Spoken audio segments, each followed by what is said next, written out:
Hallo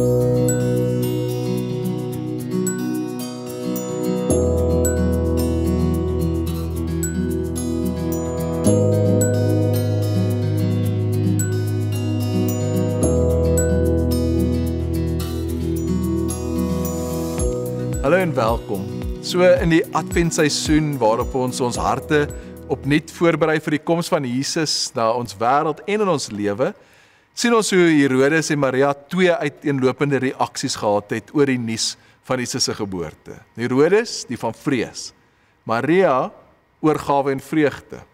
Lees saam met my vandag se skrifgedeelte. En in die 6de maand is die engel Gabriël deur God gestuur na 'n stad in Galilea met die naam van Nasaret, na 'n maagd wat verloof was aan 'n man met die naam van Josef, uit die huis van Dawid. En die naam van die maagd was Maria. En die engel het by haar binne gekom en gesê: Wees gegroet, begenadigde, die Here is met jou. Geseënd is jy onder die vroue. En toe sy hom sien, was sy baie ontstel oor sy woord, en sy het daaroor nagedink wat hierdie groet tog kon beteken. En die engel sê vir haar: Moenie vrees nie, Maria, want jy het genade by God gevind. En kyk, jy sal swanger word en 'n seun baar, en jy moet hom Jesus noem. Hy sal groot wees en die seun van die Allerhoogste genoem word. En die Here God sal aan hom die troon van sy vader Dawid gee.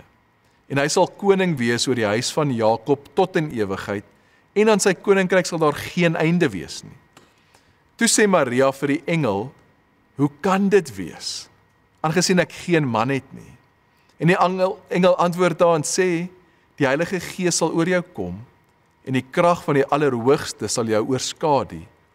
Daarom ook sal die Heilige wat gebore word, seun van God genoem word. En kyk, Elisabeth, jou bloedverwant, het self ook 'n seun ontvang in haar ouderdom.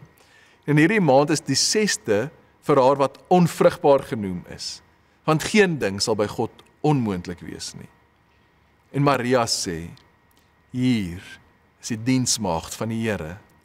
Laat dit met my gaan volgens u woord. En die engel het van haar af weggegaan. Nou wanneer ek aan Maria dink, sien ek nie eers haar ja nie.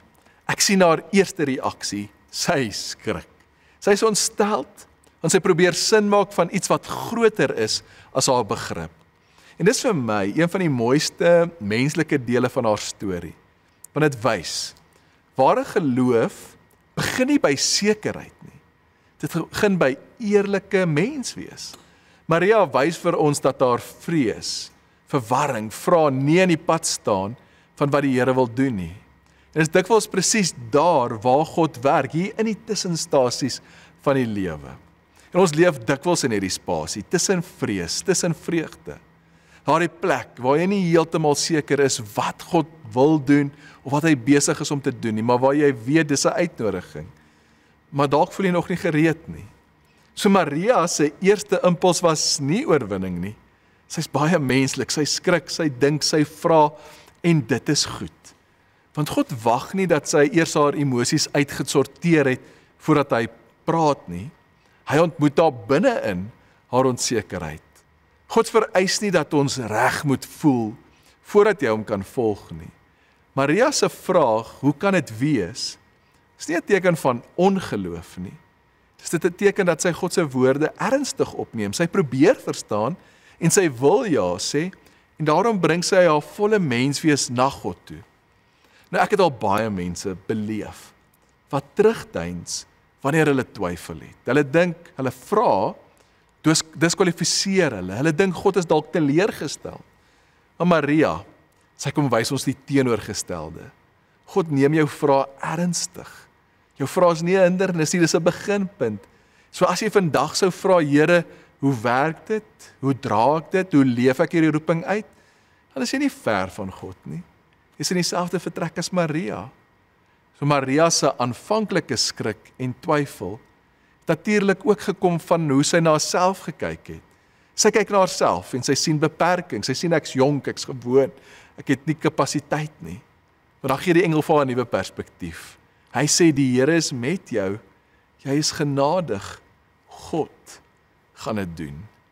En dit verander nie haar situasie nie, maar dit verander hoe sy na haarself kyk. En ek wonder hoeveel van ons se vrese raak groter, omdat ons bly kyk na onsself, na ons deur ons eie oë. Ons sien ons mislukkings, ons gewoontes, ons tekortkoming, maar God kyk anders. God kyk deur die lens van wie hy is, van sy teenwoordigheid, en dis genoeg ons vrese te laat kwyn. Vrees verander nie wanneer jou situasie eers verander nie.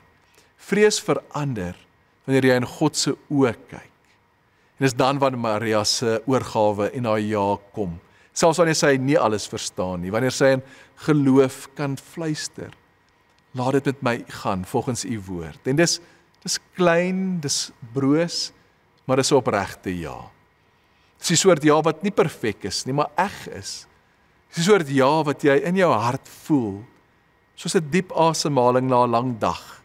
En is hier, wanneer sy op die pad gaan, uiteindelik by vreugde kan uitkom. Dis 'n vreugde wat nie kom na antwoorde nie na duidelikheid nie, maar in haar beskikbaarheid. Maria leer ons, vreugde is nie die eindpunt van geloof nie. Dis die resultaat van 'n oorgawe. En daarom 'n vreugde wat kan bly groei, wat kan bly staan, ook wanneer dinge donker is. So wat beteken dit vir jou? Dit beteken, jy hoef nie te wag vir perfekte omstandighede, voor jy God kan ontvang nie. Beteken nie, jy hoef eers jou vrees te genees, vir jou hart kan oopmaak nie. Beteken jy en jou vrae is welkom. Beteken jou onsekerheid is nie 'n mislukking nie. En dit beteken, vreugde kom, selfs wanneer jy nie alles verstaan nie, maar dat vreugde kom, wanneer jy God toelaat om jou daar te ontmoet. So ek wil jou nooi in jou tyd van stilte vandag, om met die Here te praat, oor dit wat nou in jou hart is. Wat het jy nodig om vir hom ja te sê? Kom ons bid saam. Here, dankie dat u werking in ons lewe nie beperk word deur hoe groot ons geloof is nie. Maar dat u ons nooi om ons geloof te plaas in u wat groot is. En Here, help ons om ja te kan sê. Ek bid dit in Jesus se naam. Amen.